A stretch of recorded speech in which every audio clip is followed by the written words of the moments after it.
Seja muito bem-vindo ao momento Conecte-se com o Senhor, o nosso devocional diário de leitura da palavra e de meditação sobre o reino de Deus. Hoje vamos navegar em Atos, capítulo 27. Quando chegou a hora, zarpamos para a Itália. Paulo e muitos outros prisioneiros foram colocados sob a guarda de um oficial romano chamado Júlio, capitão do regimento imperial. Aristarco, macedônio de Tessalônica, nos acompanhou. Partimos de um navio que tinha vindo do porto de Adramítio, no litoral noroeste da província da Ásia. Estavam previstas diversas paradas em portos ao longo da costa. No dia seguinte, quando ancoramos em Sidom, Júlio demonstrou bondade a Paulo, permitindo-lhe que desembarcasse para visitar amigos e receber ajuda material deles. Quando partimos de lá, fomos costeando a ilha de Chipre, devido aos ventos contrários que tornavam difícil manter o rumo. Prosseguindo por mar aberto, passamos pelo litoral da Cilícia e da Panfilha, chegando a Mirra, na província de Lícia. Ali, o oficial no comando encontrou um navio egípcio de Alexandria que estava de partida para a Itália e nos fez embarcar. Navegamos vagarosamente por vários dias e depois de muitas dificuldades nos aproximamos de Cnido. Por causa dos ventos contrários, atravessamos para Creta, acompanhando o litoral menos exposto da ilha, de frente ao cabo de Salmona. Costeamos a ilha com grande esforço, até que chegamos a bons portos, perto da cidade de Laceia. Havíamos perdido muito tempo, as condições climáticas estavam se tornando perigosas para a navegação, pois se aproximava o fim de outono. E Paulo tratou dessa questão com os oficiais do navio. Disse ele: Senhores, se prosseguirmos, vejo que teremos problemas adiante. Haverá grande prejuízo para o navio e para a carga, e perigo para a nossa vida. Mas o oficial encarregado dos prisioneiros deu mais ouvidos ao capitão e ao proprietário do navio do que a Paulo. E uma vez que bons portos eram uma enseada aberta, um péssimo lugar para passar o inverno, a maioria da tripulação desejava ir a Fenícia, que ficava mais adiante na costa de Creta, e passar o inverno ali. Fenícia era um bom porto, com abertura apenas para sudoeste e o noroeste. Quando um vento leve começou a soprar do sul, os marinheiros pensaram que conseguiriam chegar lá a salvo. Por isso levantaram a âncora e foram costeando Creta. Mas o tempo mudou de repente, e um vento com força de furacão, chamado Nordeste, soprou sobre a ilha e nos empurrou para o mar aberto. Como os marinheiros não conseguiam manobrar o navio para ficar de frente para o vento, desistiram e deixaram que fosse levado pela tempestade. Navegamos pelo lado menos exposto de uma pequena ilha chamada Cauda, onde com muito custo conseguimos içar para bordo o barco salva-vidas que viajava rebocado. Então os marinheiros amarraram cordas em volta do casco do navio para reforçá-lo. Temiam ser arrastados para os bancos de areia de Sirte, diante do litoral africano. Por isso baixaram a âncora flutuante para que o navio desacelerasse e deixaram que fosse levado pelo vento. No dia seguinte, como ventos com força de vendaval continuavam a castigar o navio, a tripulação começou a lançar a carga ao mar. No terceiro dia, removeram até mesmo parte do equipamento do navio e o jogaram fora.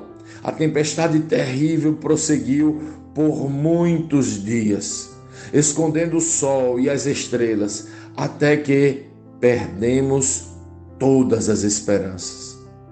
Fazia tempo que ninguém comia.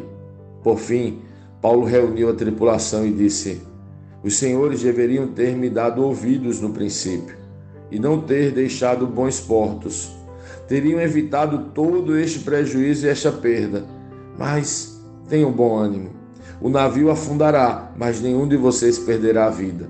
Pois ontem à noite um anjo do Deus a quem pertenço e sirvo se pôs ao meu lado e disse: Não tenha medo, Paulo.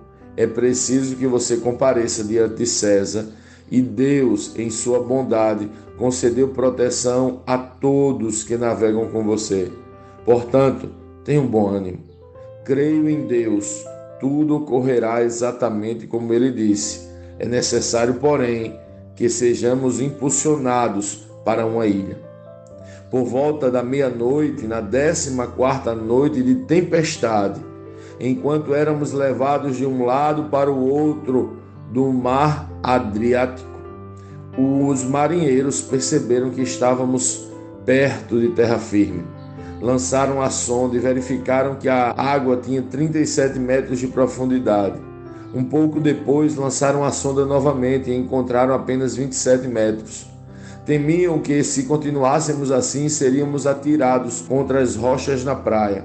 Por isso, lançaram 4 âncoras da parte de trás do navio e ansiavam que o dia chegasse logo.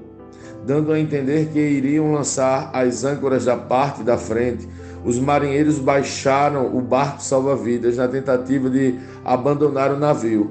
Paulo então disse ao oficial no comando e aos soldados: se os marinheiros não permanecerem a bordo, vocês não conseguirão se salvar. Então os soldados cortaram as cordas do barco salva-vidas e o deixaram à deriva. Enquanto amanhecia, Paulo insistiu que todos comessem. De tão preocupados, vocês não se alimentam há 2 semanas, disse ele. Por favor, comam alguma coisa agora, para seu próprio bem, pois nem um fio de cabelo de sua cabeça se perderá. Em seguida, tomou um pão, deu graças a Deus na presença de todos, partiu em pedaços e comeu. Todos se animaram e começaram a comer. Havia um total de 276 pessoas a bordo. Depois de se alimentar, a tripulação aliviou o peso do navio mais um pouco, atirando ao mar toda a carga de trigo. Ao amanhecer, não reconheceram a terra, mas viram uma enseada com uma praia e cogitaram se seria possível chegar ali e atracar o navio. Então cortaram as âncoras e as deixaram no mar. Depois afrouxaram as cordas que controlavam os lemes, levantaram a vela da frente e foram rumo à praia. Mas o navio foi apanhado entre 2 correntezas contrárias e encalhou antes do esperado. A parte da frente se encravou e ficou imóvel, enquanto a parte de trás, atingida pela força das ondas, começou a se partir. Os soldados queriam matar os prisioneiros para que não nadassem até a praia e depois fugissem. O oficial no comando, porém, desejava poupar a vida de Paulo e não permitiu que executassem seu plano. Ordenou aos que sabiam nadar que saltassem ao mar primeiro e fossem em direção à terra. Os outros se agarraram às tábuas ou pedaços do navio destruído. Assim, todos chegaram à praia em segurança. Lendo este capítulo de hoje, nós precisamos responder: como Cristo lê esse texto? O que aprendemos nele? E que aplicações práticas esse texto deve trazer para as nossas vidas?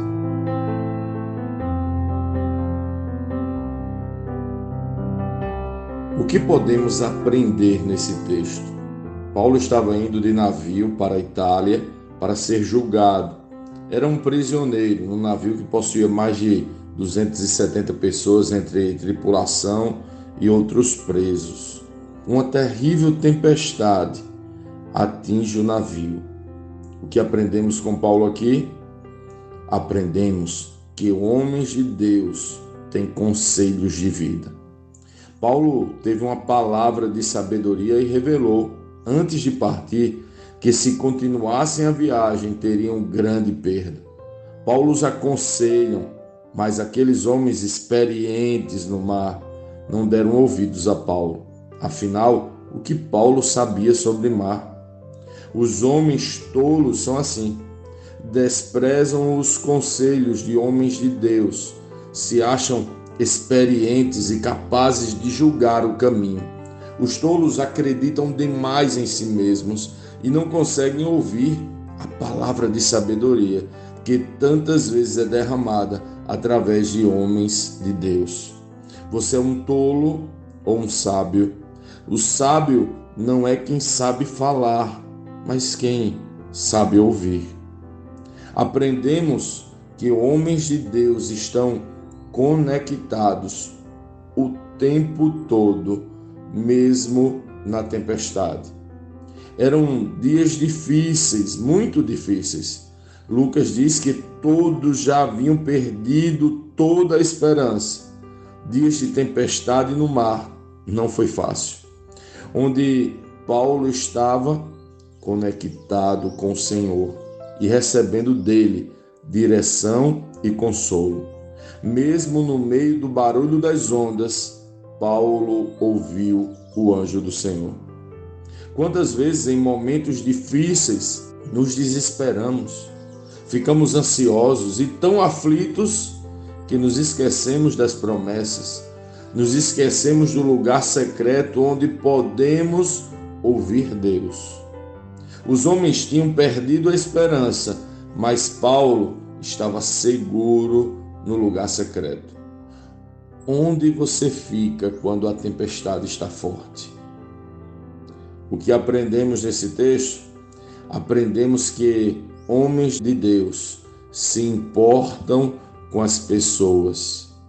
No meio de tanto desespero, Paulo ofereceu uma palavra de calmaria. Apresentou o Deus que servia e deu pão a todos os homens da embarcação. Ele poderia ter se preocupado apenas consigo mesmo, mas foi generoso, mesmo em meio a tanta aflição. A maioria das pessoas estaria se entregando à angústia e pensando em como iria se salvar, mas homens de Deus demonstram amor e generosidade, mesmo no meio da tempestade. Como diz minha amada esposa, ser bom no bom, qualquer um é, quero ver ser bom no ruim.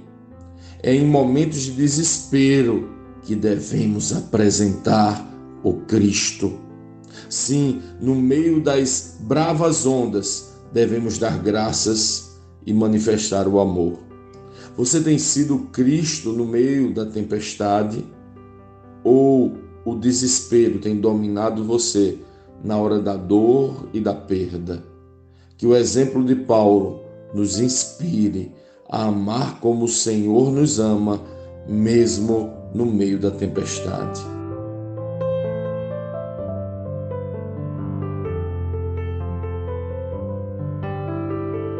Sim, que bom ter você neste devocional e poder compartilhar o Evangelho. Mas, como sempre dizemos, o texto de hoje, o texto de cada dia, tem muito mais para oferecer, muito mesmo.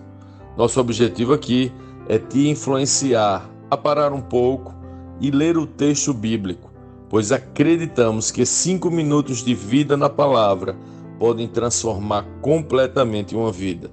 Que Deus te abençoe. Leia, medite, comente, pergunte e adore o Senhor no seu lugar secreto. Conecte-se com o Senhor.